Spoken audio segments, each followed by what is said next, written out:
Brian and Diane Wilson, and the property at 57 Valley View Drive. May we first hear from the applicant? Hello. Good evening. Thank you for having us. You're Oh, welcome. you're welcome. Can you take a minute and explain what you'd like, what you're asking for so that the board can hear your request? Sure. So we are wanting to expand our living space, particularly our kitchen dining area and our master bedroom. And the locations of those two places happen to be in kind of the most awkward places, given the shape of our buildable space in our property. So the house, when it was originally built, was already approved for variances down from the 50 down a little bit, but we are asking to go a little bit further with that. And I see you have our survey up, and you can kind of see the odd shape of the buildable space with the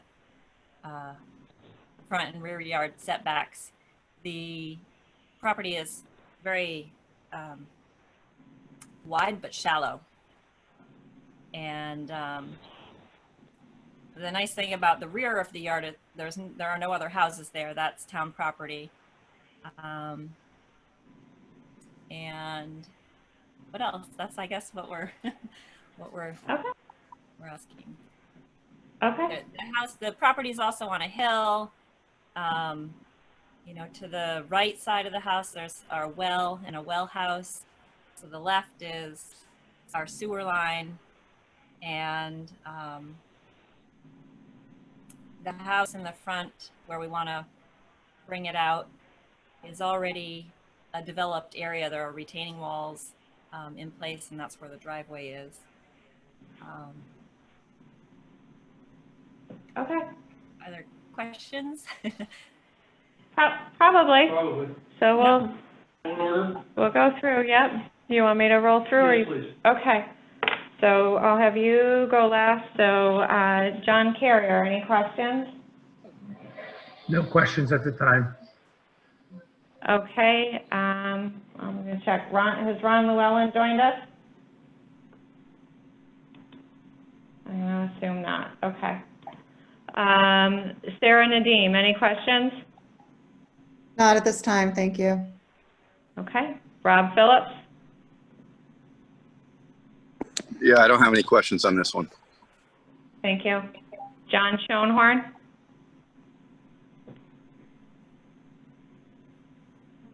John, you got I just had, yeah, I know, I forgot. Sorry, no could you- problem. I just have a couple of questions. Could you put up that photograph of the property that I took? Because I just wanted to ask the applicants a couple of questions. Yeah, I gotta see if I can open it, John, because I don't know if this one.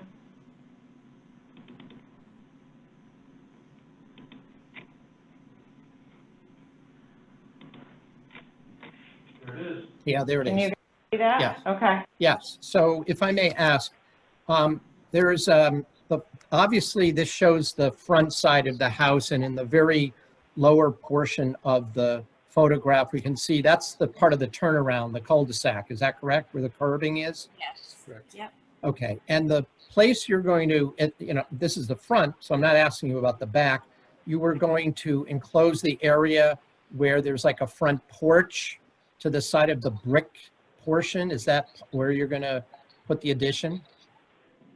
No, the front porch would remain open, and Okay. then from the edge of that open porch to the right-hand corner where this line of trees are, and the garage would come out, and the front of the house would come out as far as where you see the bricks, like 8 feet. When you To say the the, end of what, I'm sorry, when you say the brick, do you mean like where the blue tarp is, or? No, I'm sorry. The other side of the house, so the right-hand side of the house on the right to the right of the open porch would come out as far as the house is out on the left side of the porch. All right, So and I basi- realize we're doing this in a way, oh, go ahead, I'm sorry, I didn't mean to interrupt. I was gonna say, basically, you're gonna draw a straight line from the pillar on the right side of the porch, straight across, and it would sit on, you can see the retaining wall just right Yes. there where you are. It would, Got Right around there. Right, that's right about where it would be. Where you're Okay, where the when, so what, for the record, when you say right about there, just before it starts to slant down? or- No, it's a or- little bit beyond where it slants down. Okay, and It's could a- you just, right, I understand. And so just explain, how is this still going to be a garage under the house? Yes. Yeah, but the garage will also come that far out. Oh, okay, so it will otherwise, it'll be the same kind of garage door opening, the kind that lifts up and into the, I forget what you call that, the same kind of garage door opening that you have now. Yes. Okay, thank you. I have no further questions. Thank you. John Brockelman? No, my only question was exactly what was just answered, so I'm fine, thank you. Okay. Harry Marsh? No questions at this time. Thank you. And Steve Walsh? No questions at this time. Okay. And Carrie? The proposed addition in the back, that's I think this is how it goes. The master bedroom is the one that's going behind the house as it's turned sort of clockwise in relation to the lot? The rear addition is the kitchen dining area. Kitchen dining, okay, that's what, 10 by 15? Yes. Okay. Okay, and so the addition in the front, I understand that we just looked at the picture and that whole, basically the right side of the house is going to come out how far? 8 feet. All right, I thought so. Okay, that's all I have. Okay.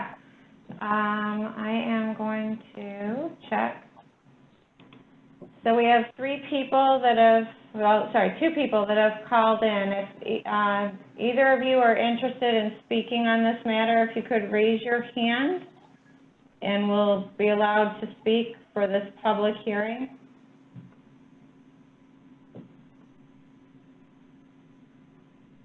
If there's any, Is that people who were interested in this portion of the there's no way, agenda? yeah, there's no way for me to know.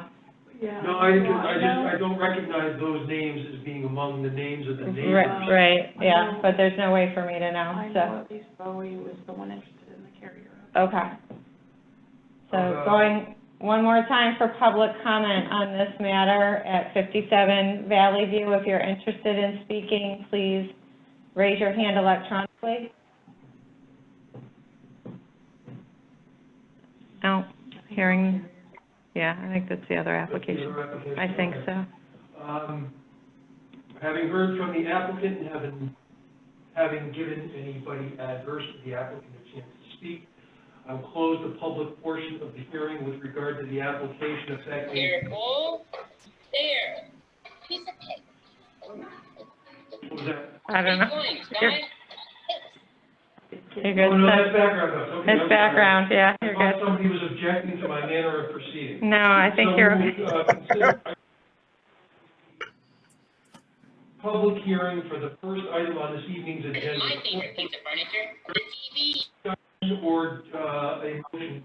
Let's have discussion first, and let's go in the same order that we used. we need a motion and then you can discuss, sorry. We need Yeah, we do need a motion. yeah, a first, a motion and a Does somebody second. have a motion with regard to the application for variances 57 Valley View Drive? I'll make the motion, Johnny Carrier, to approve the Brian and Diane Wilson application for variances to reduce rear yard setback from 50 feet to 33 feet, reduce front yard setback from 50 feet to 27 feet for additions to a house at 57 Valley Drive, R40 zone. Second.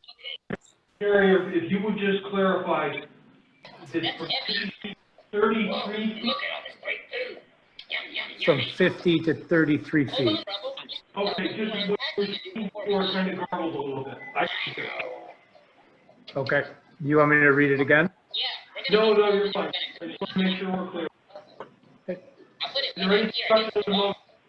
No, we need a second. A Sorry. second. Rob Phillips, second. Okay. Thank you, Rob. Now, any discussion or comments? I can't hear anything because there seems to be some background, like somebody needs to mute, because I'm hearing cartoon and it's very difficult to hear what people are saying. Okay, I think we're all set now. We're good. So if there's any other comments, I'll just say that obviously the shape of this lot with the setbacks basically makes everything unfeasible to stay within the rules. So I think this is a good application. thank There's a you. lot of background noise again. Yeah, we're good. All right, and I don't know if the other members of the commission had a chance to observe, there was an explanation along with the applicant's application of why this is a hardship and why the hardship is unique to this lot, given the slope, given the shape, and given the manner in which the house is situated upon it. And I think it makes a lot of sense and provides an adequate explanation of hardship.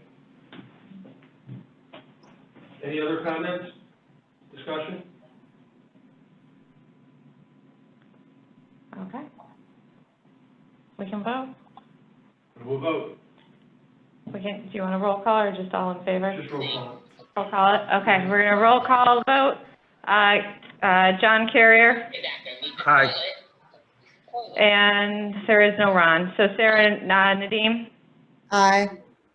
Rob Phillips, Aye. John Schoenhorn, Aye. John Brockelman, Aye. and Carrie Callahan. Aye. Thank you.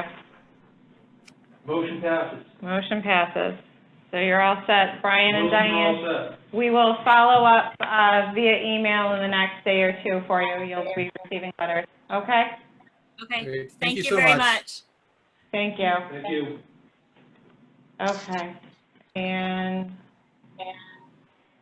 let's see here. Here we go. Okay, so Commissioner Carrier is going to recuse himself. So we'll have, what did we say? Brockelman and Marsh. Okay. Okay. Mr. Chairman, just because of the online hearings that we have, I will recuse myself, but I will be muted with no video until we can conclude our business at the end of the meeting. Yeah, we have two more items that we have to consider for business and another business. So if you can recuse yourself electronically as best you can, that's what we'll have to do. And Thank how you. do we notify him to come back on? He can hear us. Oh, okay. He can hear us, so. All righty. So, Cindy and Noel, your Yes. site plan is up. So, if you could, and I've got the site plan, I've got aerials, I have photos, so I can scroll to whatever you would like me to use. Right now, it's the site plan. If you could take a minute or two to explain what you're asking for and why, so the board can understand your request. Rob Phillips here real quick. Can I just ask a question as far as notice? Was the, I saw that there was a sign on site, but was the notice to abutters direct mail, was that required and was it completed? Yes, It was required and it was completed and we verified the mailing. So they all came into us. I think we got copies on Friday, but they were mailed on the appropriate, for the appropriate timing. All right, thank you. So, yes. Okay, go ahead, We'll hear from Cindy. the applicant. Yep.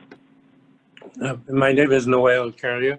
On the house, when I realized 15, well, not when I realized I started to dig the house, I was very close against the embankment on the back. I have about 5 feet from the bank. And I checked the front. The front, I have about 71 feet frontage to the street. So, in order to give the new homeowners a little bit of a backyard, he decided it'd be best to move it forward. So, because literally, if you look at the pictures, the corner of the house is right up against the bank. And so he decided, since we had so much road frontage compared to the other homes in the area, we figured if we move it how many feet? 15 feet. 15 feet, we still have 55, 50 56 feet. road frontage. Road frontage. On the neighbor in the front, I have about 25 feet. The one I just built, we have about 51 feet. And this one, for some reason, the way it's made, I have 70 feet.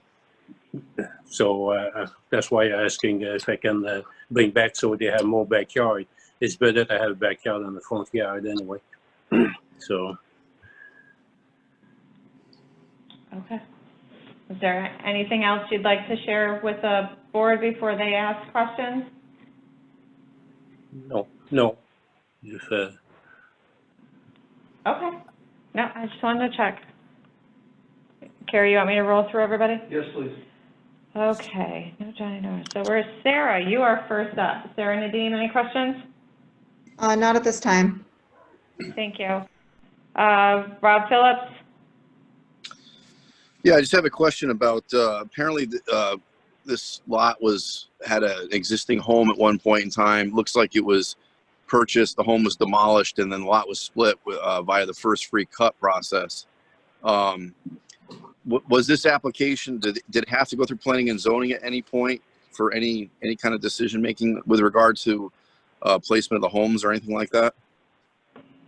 It went through planning and zoning, and I think I included that information as part of the documents that were shared. It did go through planning and zoning for what's referred to as the expanded home provision of the zoning regulations. So it received both houses received a special permit for the expanded home because it's slightly larger than what would typically have historically been built in an R9 zone.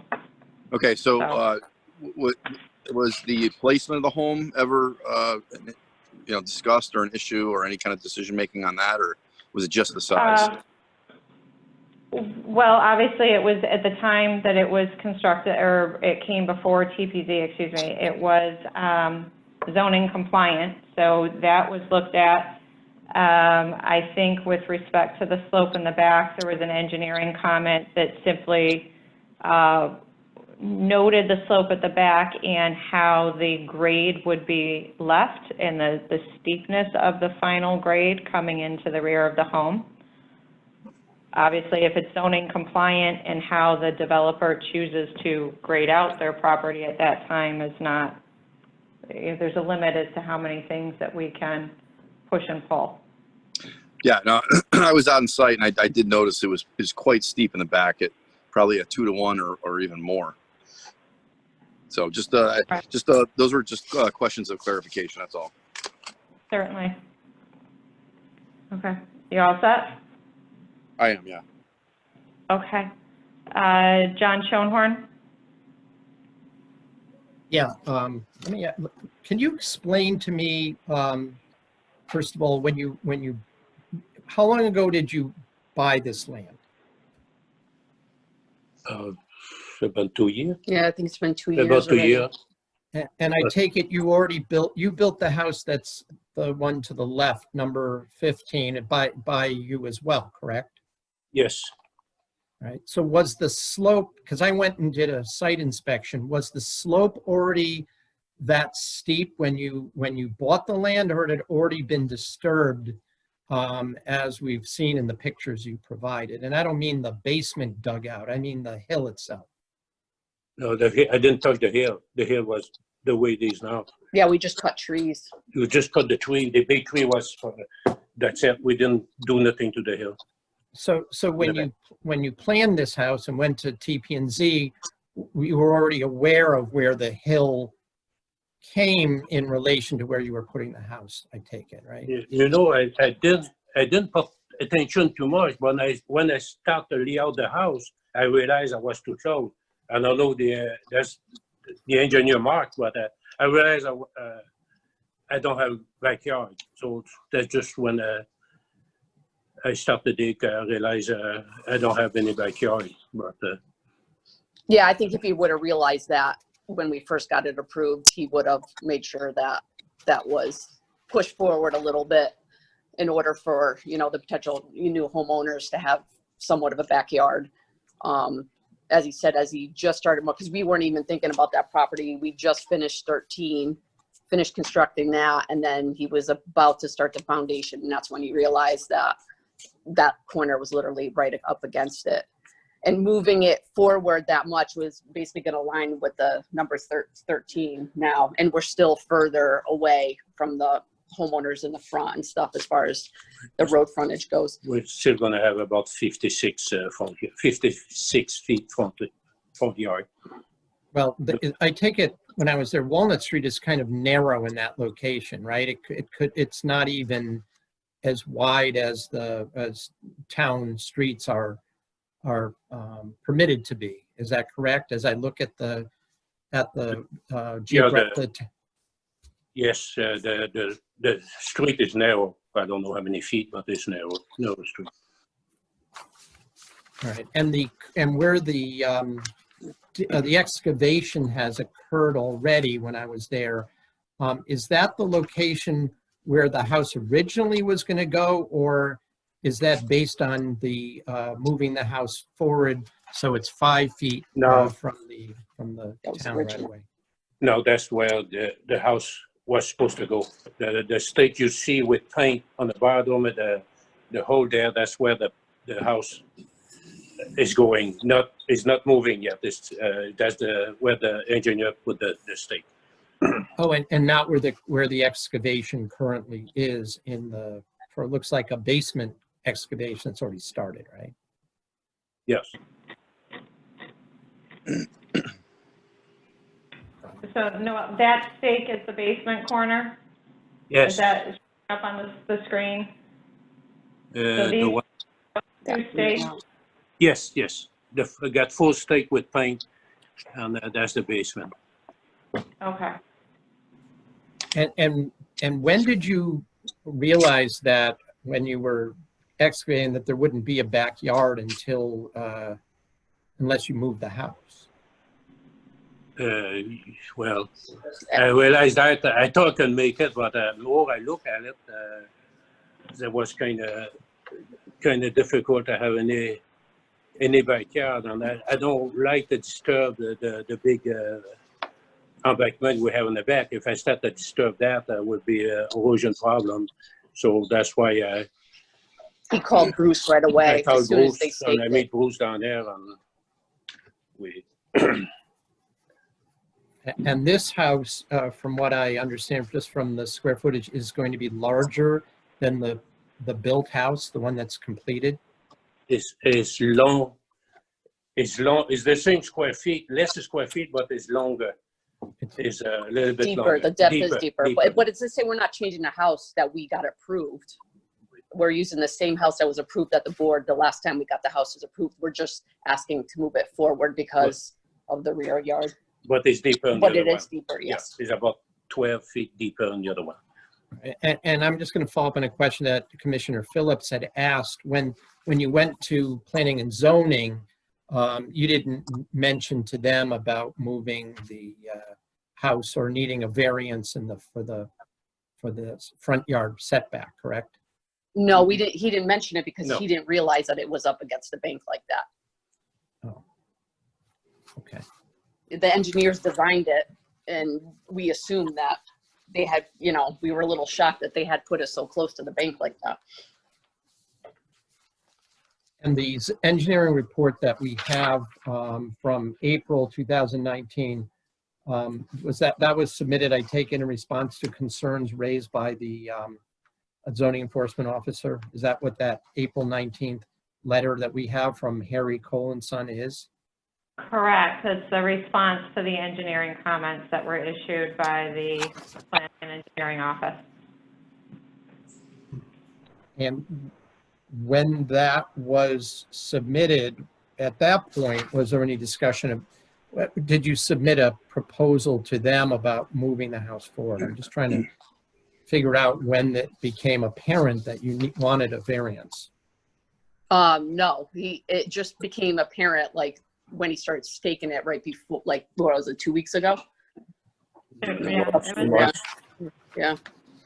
All right, I don't have any further questions. Thank you.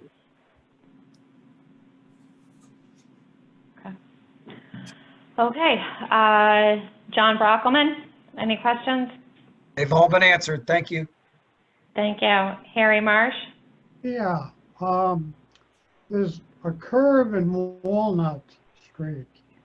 And if the house is going to be moved forward, does that create a difficulty in transversing Walnut Street? Is there any danger in that? No, I would say no. The right-of-way for Walnut Street, so this aerial that was provided, you can see the pavement portion of Walnut, right, in the intersection with Sarah Drive. And the right-of-way, though, for Walnut Street, which is this white line, the white line indicates the property line here on this aerial. You can see that the right-of-way gets much wider over here. And this is because there's a drainage pipe. So there's a drainage line that comes down through here. So if you look here, this dashed line is a drainage pipe that comes through. It's a 48-inch drainage. It's taking the rest of Walnut Street and a couple of the neighborhoods to the north, and it's a 48-inch drainage line. Sorry, 54-inch, existing 54-inch RCP pipe at head wall. So it's a drain line that comes all the way through, and it's just the way it is positioned that it is necessitating this odd shape to the right-of-way. So it comes through, it ends up back in the right-of-way, it crosses under Farmington River and empties in, or sorry, under Farmington Avenue and empties into the Farmington River. So, this is the drain line. So if I flip back to this aerial, the drain line's coming kind of right through the middle of this pie area here. So that's why they're explaining that it's approximately 46 feet. They'll be back approximately 46 feet from the edge of road, but only approximately 5 or 6 feet off the edge of property line. This particular home here is the one that's already built, is meeting the setback, the 20-foot setback requirement, but it's 43 feet off the edge of road. And the neighboring properties here, again, measuring from edge of road, are at 32, and I can't read if that's 25 or 28. 28. 28, thank you, Carrie. So when you measure from edge of road, it's quite far back. When you measure from edge of property line is where the variance request is coming, and it's really being driven by a large storm drain that's been in there for quite some time. So, I don't know, Harry, does that answer your question with respect to sight lines and the proximity to the road? Yes. Okay. Do you have any other questions before I move on? No. Okay. Steve Walsh? No, I'm all set. Okay. And Carrie, then we're back to you. What is that, what you call, Shannon, and this may be a question for you, the pie-shaped piece between the front of the proposed house and the actual paved portion of Walnut, that's just grass? It's yes, and it would be maintained. It's just an extra wide boulevard. So no different than this area here, right, in front of these folks' home, that it's mowed as part of their yard, but technically it's part of the right-of-way of Walnut Street. Okay. So no different than any of our homes. The front of that yard, like the first 5 feet, is technically the right-of-way where our snow all gets plowed into. Well, that was my question, is it's only 5 feet from the road. Right. The plow comes by, everybody's gonna be locked in. Yeah, no, but they're really much farther back than that because of this unusual shape here. So that's really what you're looking at. Okay. Okay. All righty. So I am going to try public comment. Yes, we've heard from the applicant, we have heard the questions of the commissioners. Is there anybody who wishes to speak in favor of the application? No, let's do first, is there anybody who wishes to speak against the applicant? So we've got, it looks like, again, there's 2 people that have called in. So just, if you're interested, okay. We've got 1. All right, and if you could, Corey, you're gonna have to unmute yourself, and then please, we need your full name and address, and then you are welcome to make a comment. We'll hear all comments, and then the applicant will have an opportunity to reply. And I will ask too, if there's anybody who wishes, in addition to the applicant, who wishes to speak in favor of the applicant. Of course. Yep, so please go ahead with your question. All right, my name is Corrine Bowie, and I'm the property owner of 1720 Farmington Avenue, which on the map borders the map you're showing, the little white box that says 13 Walnut Street. That's my lot right there. Okay. So I guess my question is, with the grading of these new lots that seem to be quite steep and coming into grading towards my lot, what steps have been taken so that we don't have flooding or excess water in that back area? We have quite a bit of stone. Do you have anything the time the grading is done, since we have a big stone not too long ago? Do you see any water there? Or? I haven't witnessed water. I was just curious as to, now that there's going to be another property there with the same, everything coming in the same direction. But you're going to have the same water though, because everything is pitching this way. So if you didn't see any, we're going to try our best to control the water the way it's been designed. I think so far we've been pretty good about it. And you're not going to have, because now everything is pitching towards where you live. The water was going there before, and it's still going there on the back, is going there, on the front is going towards the street. But if you didn't see, we have quite a bit of rain, and if you didn't see anything, I think it's pretty much under control, but we take care of the water usually pretty good. All right, I haven't investigated there after it's been pretty dry. And just with all the, removal of trees and things that normally would, kind of take some of that drainage away, what if there is issues in the future, what would be done at that point, or what's being taken into account now to deal with that? So, Mr. Carrier, can you confirm, are infiltrator units, or were the infiltrator unit installed for the roof drains? Yes. Okay. Yes. Technically, there's less area, so I think they're going to have less water than they have before when the old house was there, because with the infiltration and the waste pitch towards the front, towards the street on the front, you're supposed to have less water than what you have before when the house was there. And the tree we didn't have, and that lot didn't have many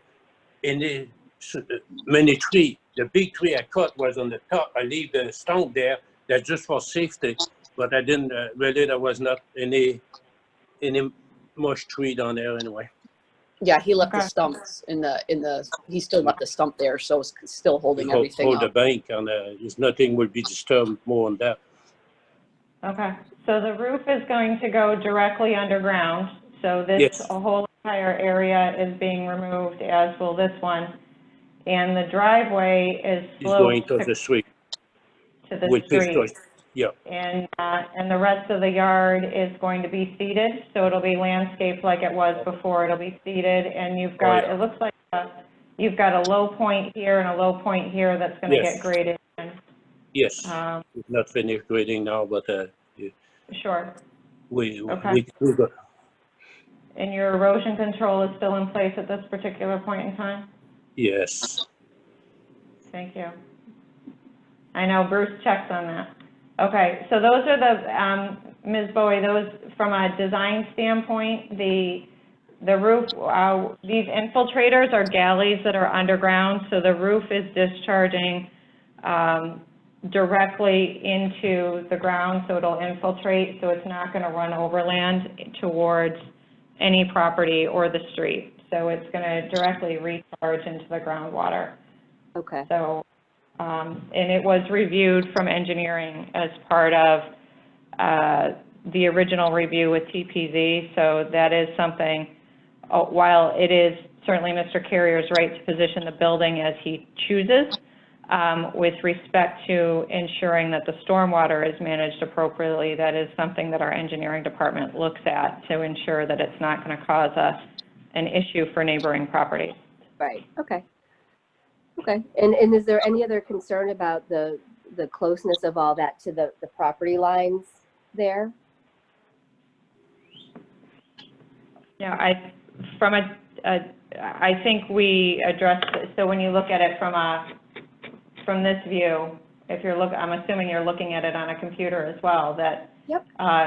You can see that from the actual street, it's set back quite a distance. Right. From the street itself, so. Yeah, I was just noting that the request for this, the 5 foot, I don't know how it read. The setback. The setback, sorry. Is that a normal thing to do? Give a variance for that kind of? Sure. Well, that's what the board's just gonna really decide that at this particular point. So has it been done in the past? Yes, it's also been denied in the past. So it's based on the individual condition here that the board will review. Okay. All right, that's all. Okay, Ms. Booker, you've had an adequate opportunity to raise your questions and anything you wanted to say? Yeah, I'm all set. You're all Okay, set. thank you. Okay, Just wanted to confirm. Thank you. all right. Thank you. Anyone else have any questions? Is there anybody that wishes to speak against the applicant? Just be clear, we're given an opportunity. Yeah. Hearing none, is there anybody else who wishes to speak in favor of the applicant?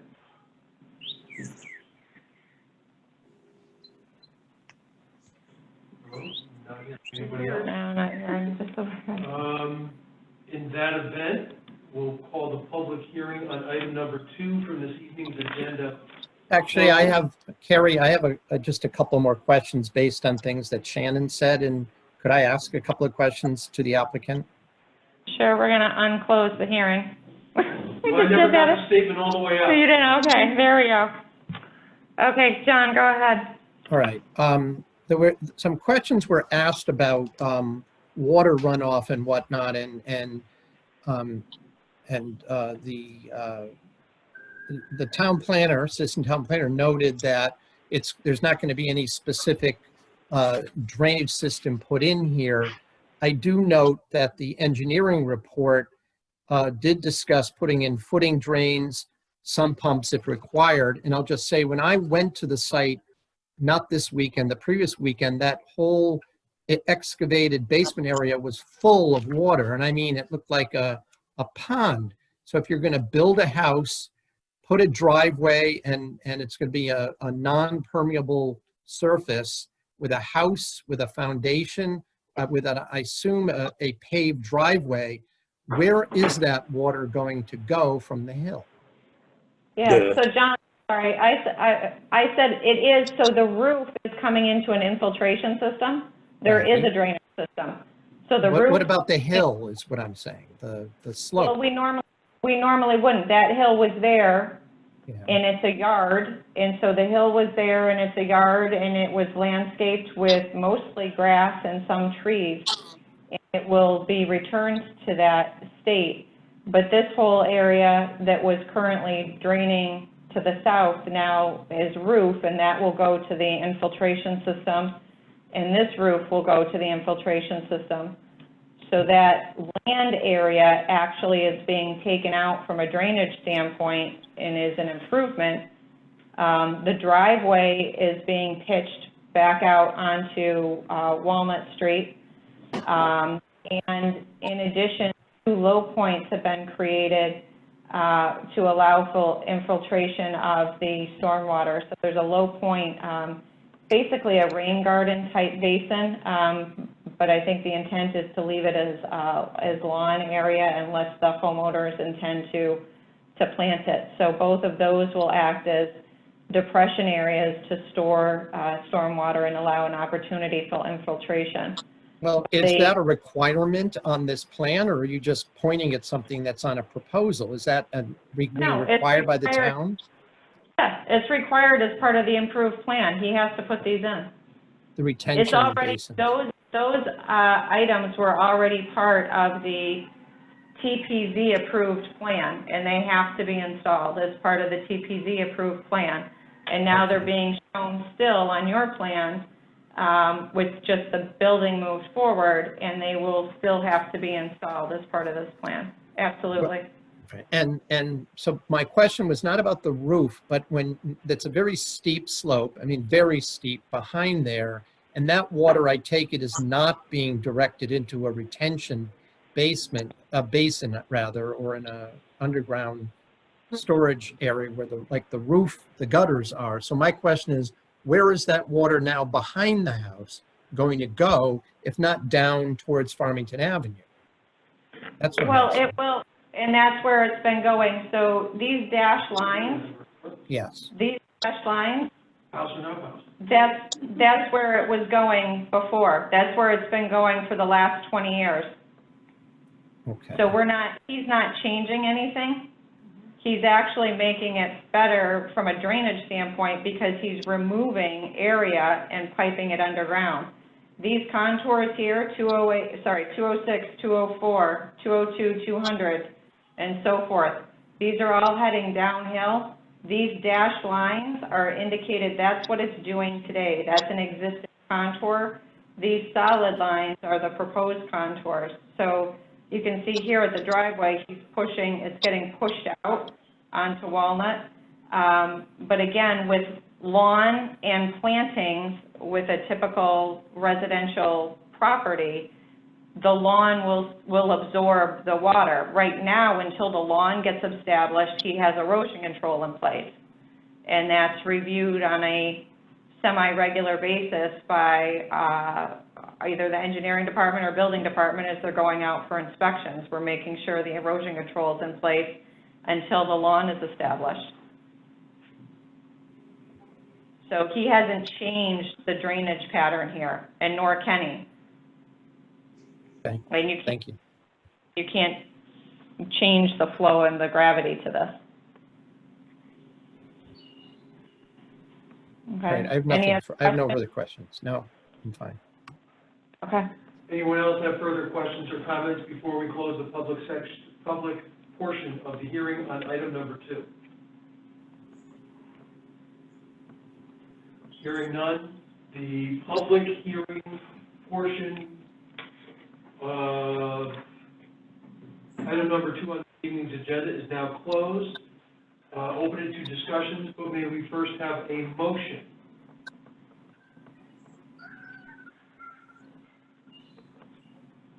And not hearing any, Well, for purposes of discussion, I will make the motion. I'm not indicating that I'm necessarily going to vote for it, but let me just find the agenda for a second, and I will make the a formal motion.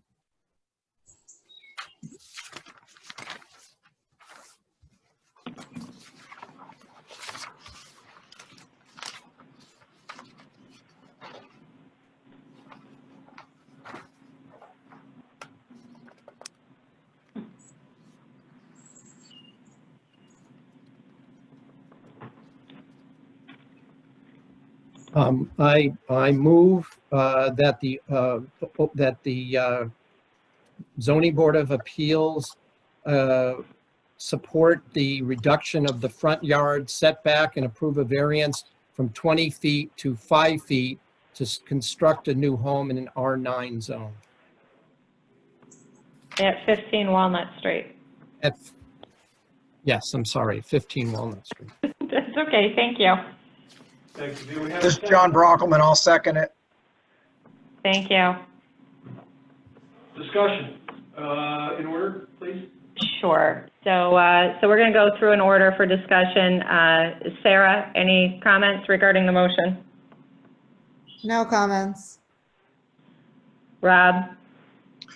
Yeah, I think, if we didn't have was it, you said a stormwater line running through the area that's the kind of extended right of way, certainly they could entertain the ability to potentially purchase the property from the town and actually be in a situation where you wouldn't necessarily need a variance, it looks like. But considering that, there is that impediment that is causing that right of way to be, quite distant from the edge of pavement, and witnessing myself the steepness of the slope in the backyard, which is quite steep. I think that given all of that, I think this particular property is positioned that it could use some variance relief here. So those are my thoughts. Thank you. John Schoenhorn? Yeah, my concern is that I just don't see the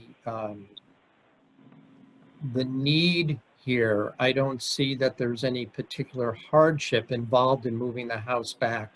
It is a very steep property, but in my view, having looked at it, it was obvious before the property was purchased that it would that would be the fact of the matter. There would not be a backyard other than a couple of feet. I take into consideration what Commissioner Phillips just said, that there is a large right-of-way area.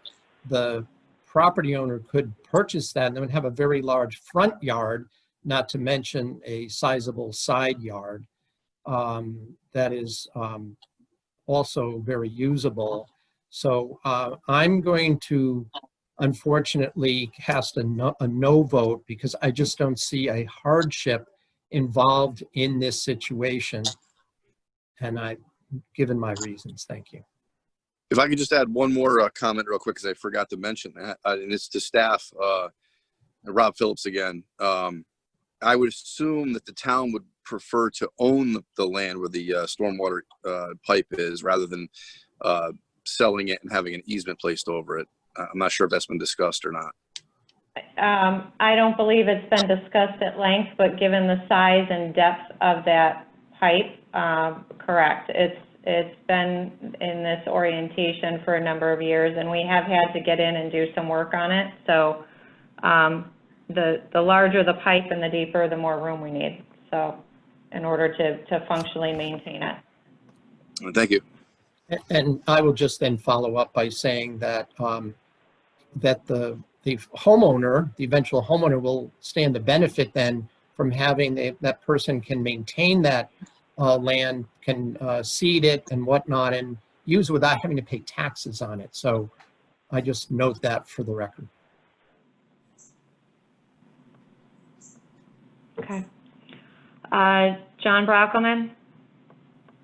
No, I have no questions. I think it's very, I guess my only comment will be, I think for a house, it's important to have a backyard, and clearly this is a reason where they're moving it forward, and they're showing why they need to move it forward and to make a backyard with the slope. Thank you. Harry Marsh? What would happen if that pipe broke and the house was on top of it? Well, I don't think the house will be on top of it. The driveway will be on top of it, not the house, I think. I'm looking. Correct. No. Yeah. So the driveway, so 20 feet to 5 feet. right, but the pipe's here, Harry. So here's the edge of house. This is the edge of house here, that I'm using. I'm using my hand, the hand cursor. This is the property line running here. This is the pipe. So this dashed line, that's coming through, the parallel dashed line is representing the 54-inch drain line coming through. And then down here is the existing edge of roadway. So Right. that's why we're creating, so the house isn't gonna move towards and be on top of the pipe. It's probably 20 feet off the pipe. Maybe I read it wrong, but I thought it was being moved from 20 feet to 5 feet. Yes, Correct. Harry, but That's over it's, here on the property itself. So here's the property line, and so this is the property over here. And so it's being moved forward. Here's your 20-foot setback here on the plan. It says 20-foot front yard setback. That's 20 feet back from this property line. And they're requesting to move it back 5 feet from this property line. So here's the new front of house with that garage. Yeah, I had them reversed. And then here's the storm drain out here in the town, technically the town right-of-way. It's just a very extra wide boulevard, if you will, in this particular case. Okay. I had it reversed. I apologize. Okay. No, that's okay. That's better to get it cleared up now. Okay, you're all set with everything else? I'll say yes. Okay, and the public hearing is closed, so Steve can't comment at this point, so it's up to you.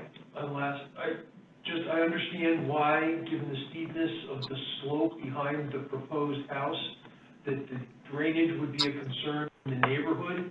I just think that whether the house is moved 15 feet has absolutely nothing to do with the drainage issue. I think we addressed that issue adequately, and it relates to other portions of the overall plan, which was approved by the town. So I'm in favor of the application. Okay, so we're gonna do an Let's do official a roll call. roll call vote. So I've got Sarah, Aye. Rob Phillips, Aye. and John Schoenhorn, no. and John Brockelman, Aye. and Harry Marsh. Aye. Thank you, and Carrie Callahan. Aye. I got 6, right? Okay, so it's, the request is passed with a 5-1 in favor. Okay. Thank you. So, Thank you. you're welcome. Noel and Cindy will follow up in the next day or two. Thank you. Okay, perfect. Thank you. Thank you.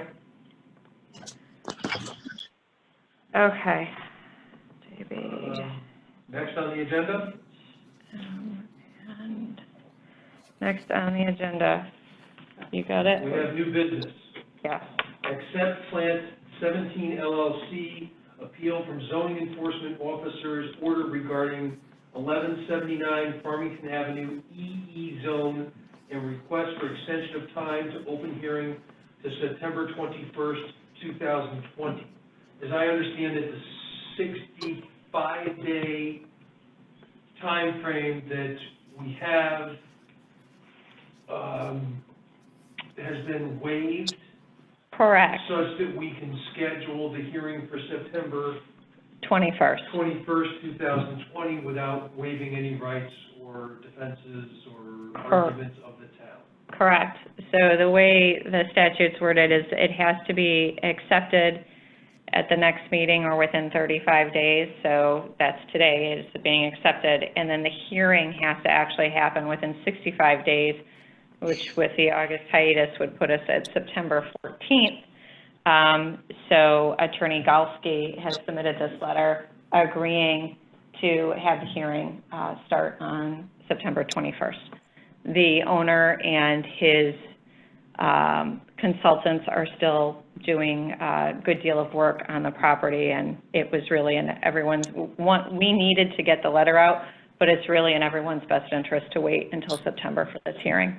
Do we need a formal vote on that? We need to, yes, it would be, accept it and schedule the hearing for the 21st. Yeah. Okay, maybe we So have a- I'll make, oh, sorry, John.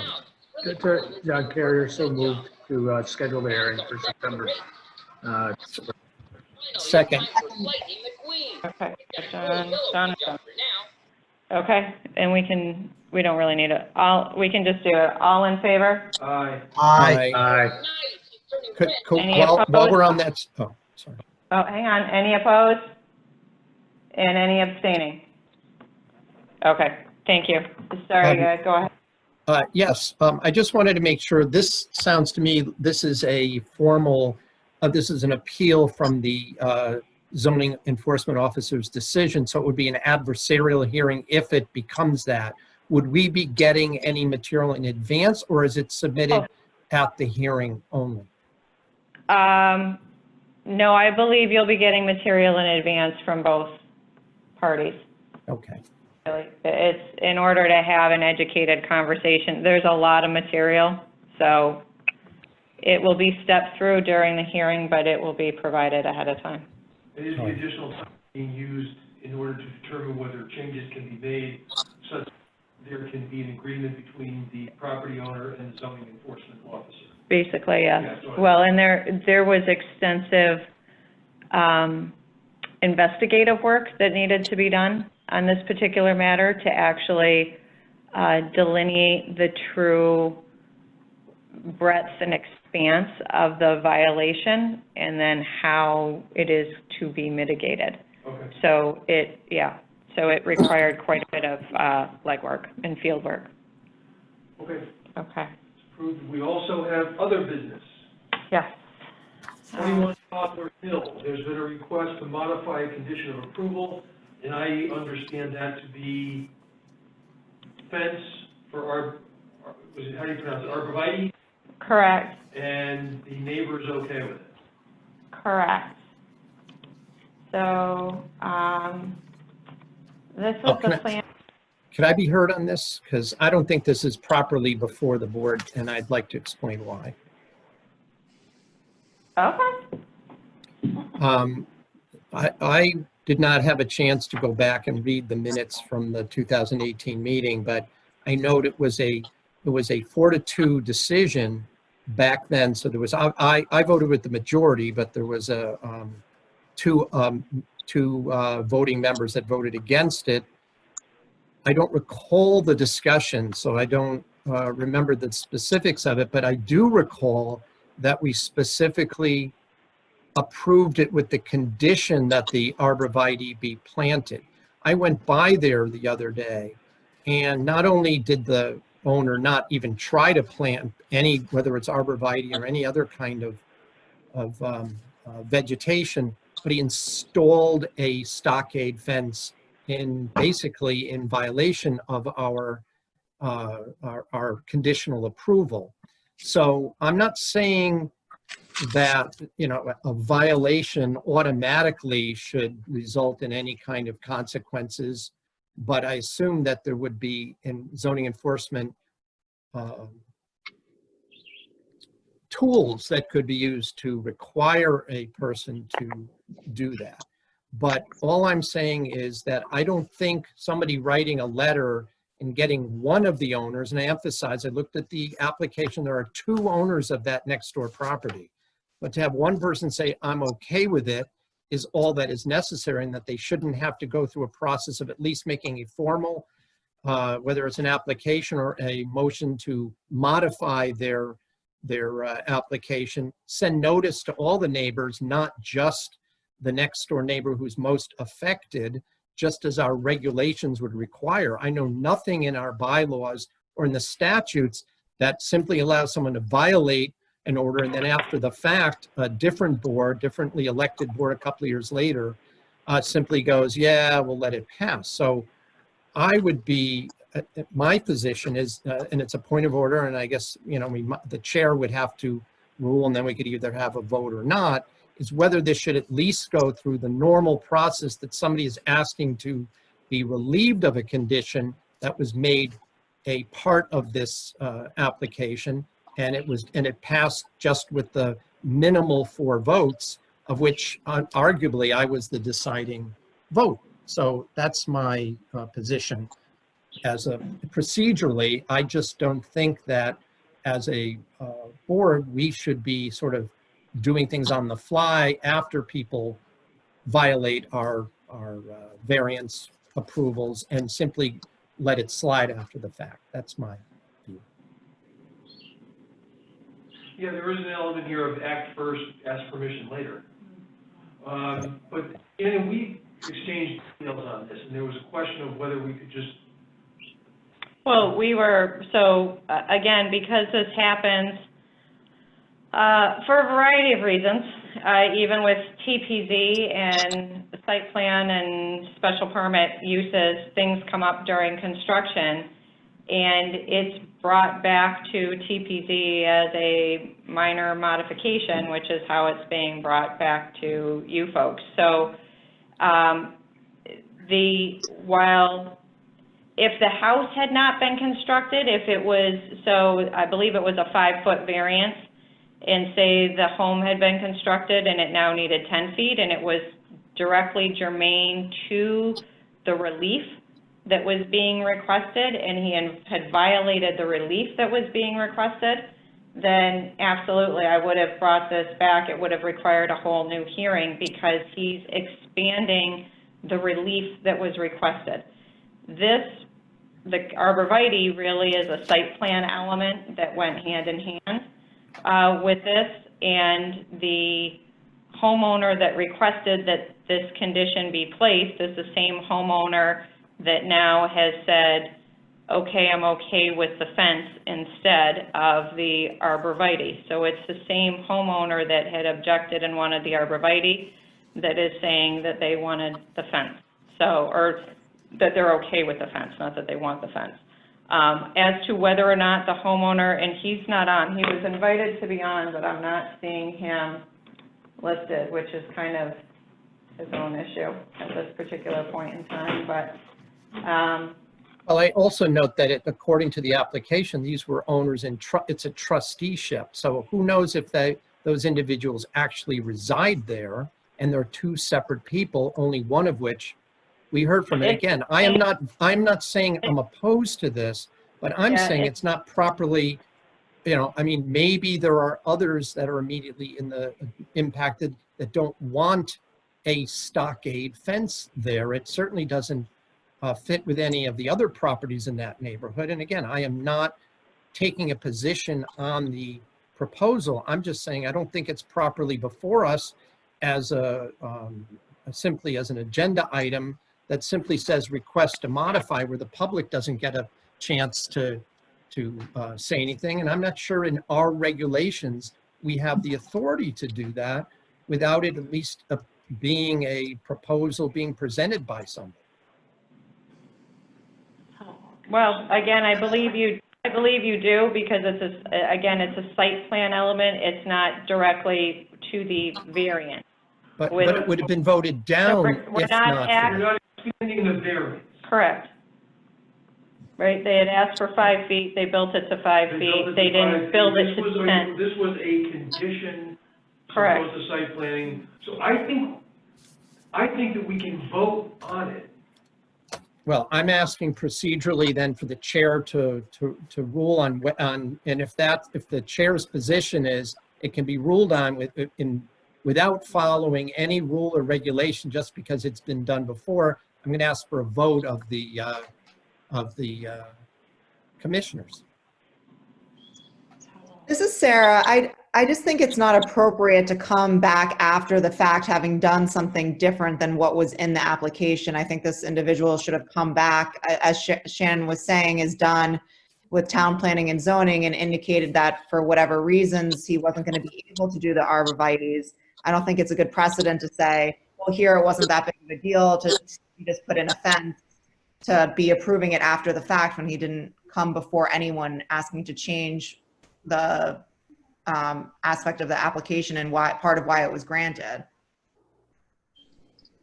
Yeah, we have had these situations before. I'm thinking of a certain unusual property along River Road that's owned by someone who tends to violate things and then say, oh geez, I didn't realize I violated the setbacks and I would like to come and have a variance.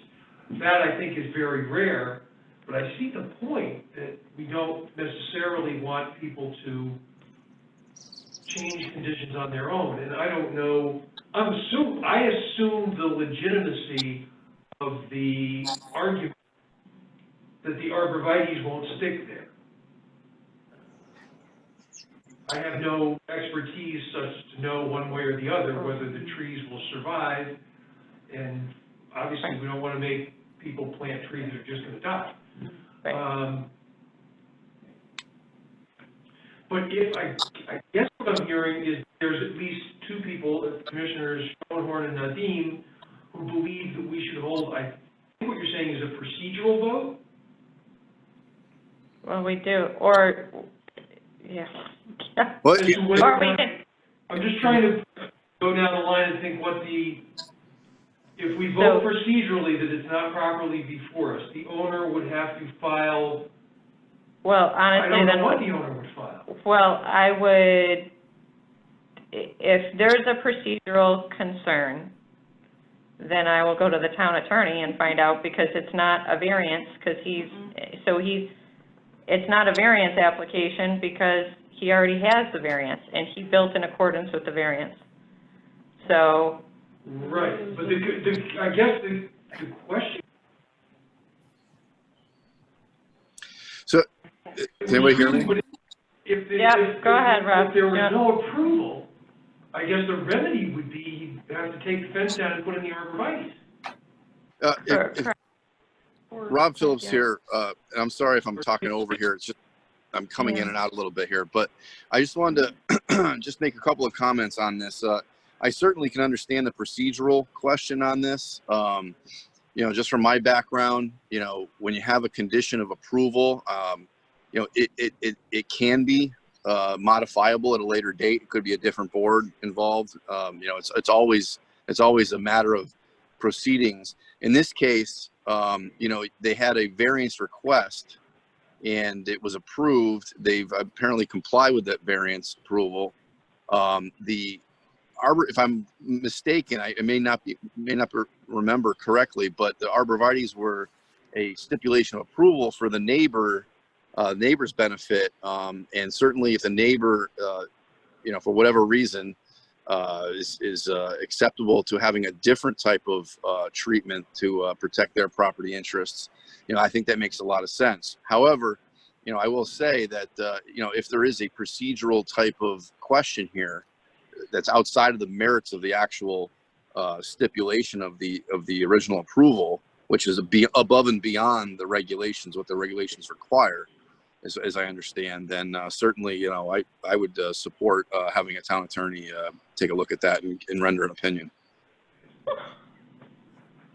I guess my question is when they realized the arborvitaes was not going to be something that they could execute, why did they not come back at that time to get the approval or indicate that they weren't going to be able to do it? Yeah, I agree with that.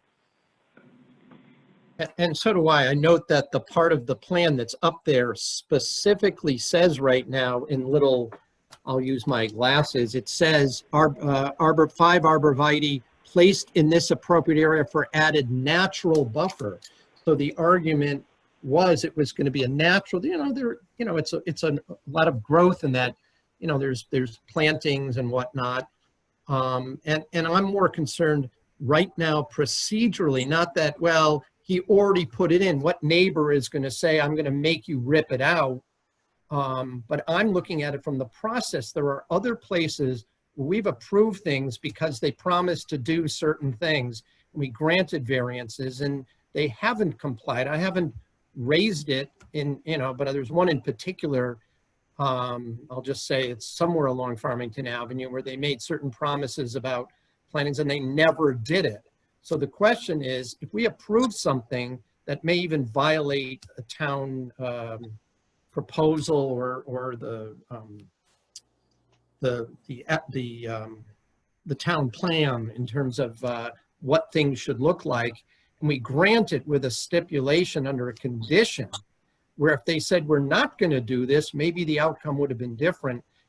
I believe they should at least file, either it should go to the town attorney, or these individuals should file an amended plan, because they got their variance and then they ignored what they didn't ask us, as Commissioner Nadem just said, Nadeem, that we would like to change what we got to this. They put it up, and they didn't just put it up there. I went there, they did it on the other side too. So they just decided for their own purposes to put stockade fences up on their property. And they're saying we're not going to do what we said we were going to do. That's what concerns me more than whether or not it'll do the same thing that arborvitae would have done, because arborvitae can grow larger. If you've looked at this property, it's a 2-story garage. The fence is maybe 6 feet, and I don't think it does the same thing. So at least we would need a hearing, in my view, to discuss whether that's good enough. That's my view. A couple of questions, if I can. Johnny, there we go. Can you turn the background? Yeah, there's a little bit of background noise on your end. If you could turn that down. Yeah, we hear cartoons again. That's yeah. I got 5 of them you. running around, and one's hanging out with me. So.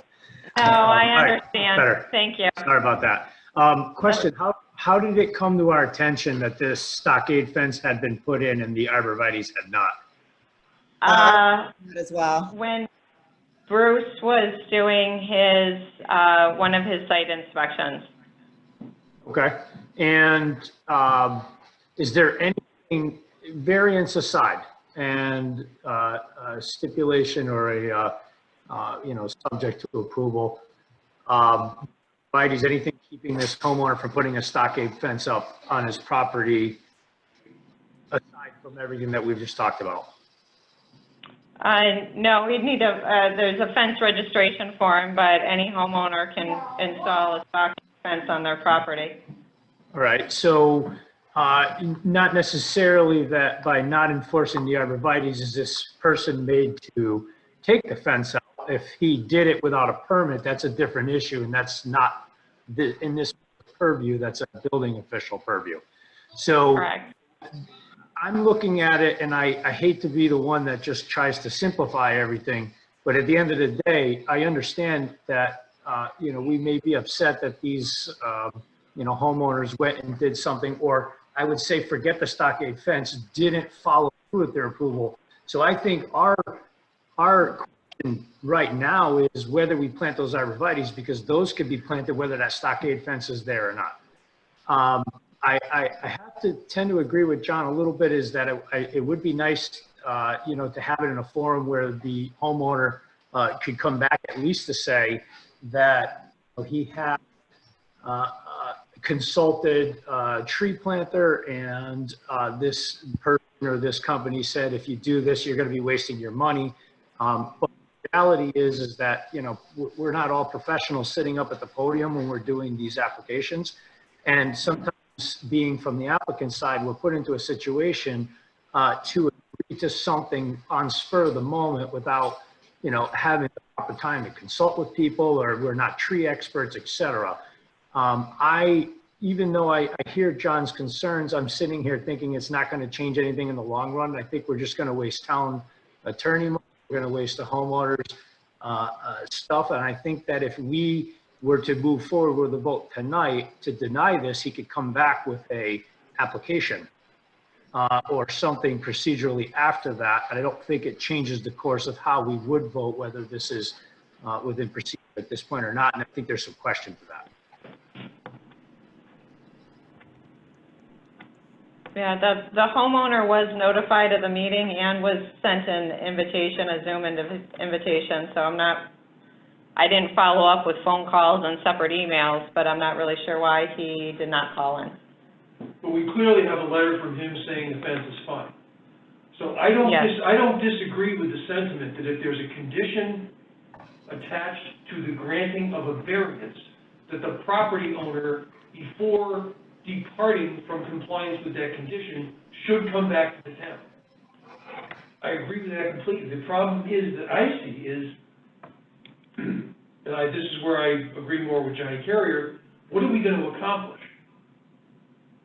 So I Place the condition on a variance in order to accommodate a neighboring property owner.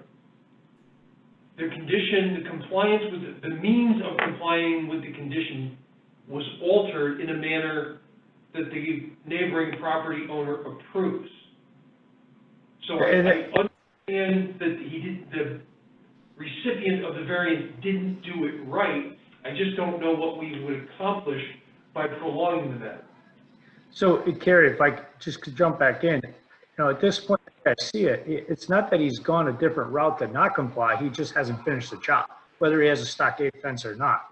Now, if he makes it very well known that he does not want to comply, and that's kind of where we're stuck at this point. What is there a time frame for compliance? Is it a year? Is it 6 months? Is it 4 years? At this point, He specifically said he's not going to comply. He said that in his Right. letter. Said he wants to have the fence instead of the arborvitae.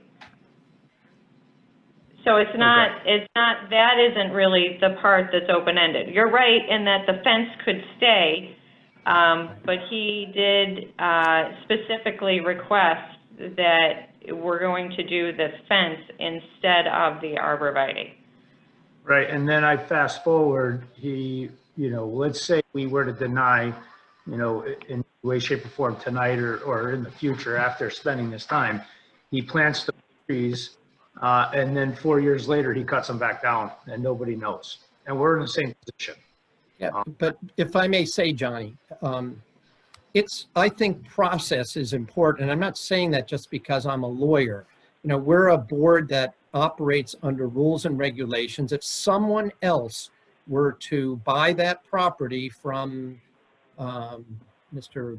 Warmes and Mr. Monroe and say, wait a minute, this isn't what was agreed to, and it's permanently on the land records that way, I find it,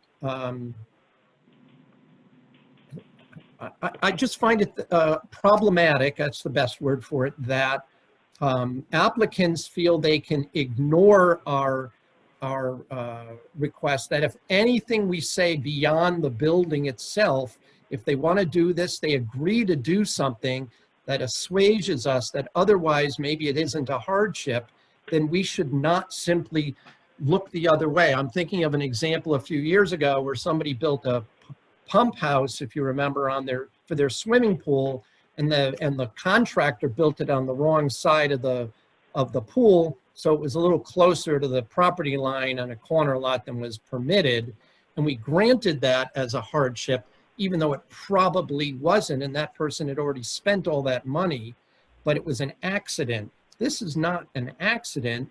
It's not even claimed to be a misunderstanding. And so I think from a process point of view, I think we should table this. I don't think we should vote on it at all. I don't think it's properly before us. I don't think we're allowed to simply alter a condition that's in the actual variance, which has been sent to us. It shows the requirement of the arborvitae unless they come back and ask us and explain to us why. And that this individual didn't even feel the need to explain him or herself to us. Just send a letter and then expect us to simply do, clean up his mess. And that's where I'm opposed to it for that reason. And I'm only opposed to it in the current form, not that I'd be opposed to the request if it was done in a proper form with no. Yeah, Rob Phillips here. Sorry. I don't have a problem with the fence, as the concept of that's what he put in and the neighbor doesn't object to it, but I just think this is not the appropriate way, and I think it sets a bad precedent. I know that hopefully people in town aren't doing this all the time, but I don't think this is an appropriate way for it to come before us, and I think it sets a bad precedent. Yes, sir, Rob Phillips, certainly this isn't time sensitive. The fence is already installed, correct? Right. Yes. Correct. So we're not No. holding anybody up from anything. No, he's just not gonna get his CO on the garage expansion, so that's the only thing that's gonna get held up, so Oh, that's okay, fine. that should, yeah. So the CO hasn't, no, because this came up and so the COs were not signing off, right? Because it's not, nobody agreed to everything, so the CO hasn't been signed off on. So, that's fine. Can we get a motion to table this and I'll talk to the town attorney and we'll reconvene? I'll make that motion. to So moved. table. Or second. All right, so yes, Rob Phillips. Okay, all in favor? Aye. Aye. Aye. Aye. Opposed? Abstain? Okay. All right, that concludes the other business. May I have a motion to approve the minutes of the June 15, 2020 meeting? Mr. Chairman, I do have one other business I just wanted to bring to the board's attention. Anniversary, yes, go ahead. Thank you. It came to my attention because it was actually in the town newsletter that this is the 75th anniversary of the creation of the Farmington Zoning Board of Appeals. It was actually approved by the town council on March 7th, 1945 to take effect July 1st of 1945. I tried through the good offices of Sandy to see if I could actually get a copy of the town council minutes approving the creation of the Zoning Board of Appeals in 1945. But as it turns out, the town clerk only keeps these records from October of 1945. So we missed it by about 6-7 months. But I just wanted to indicate that this board has been around now for 75 years. It was interesting to read the minutes of that 1958 meeting where they approved the first variance for that house on Valley View. So I'm just going to say that I'm proud to be on a board with the rest of you that, hopefully, we'll see each other in another 75 years. T-shirts for everybody. Right. All Right. right. Thank you, John, Thank for you. providing the history. Thanks, John. Understanding that there is no other business on the agenda, may we have a motion to approve the minutes of the June 15 meeting? So moved. Second. All in favor? Aye. Aye. Aye. May I have a motion to adjourn? So moved. Second. Moved. Okay. All right. All in Good night, favor? everyone. Aye. All right, have a good night. Aye. Have a good summer, Thank Good night, you. everybody. Gary, your family. Take care. Have a good See night, you guys. guys. Bye. Night. Thank you, Shannon. Thank you, Sandy. Thanks, Shannon. Sandy.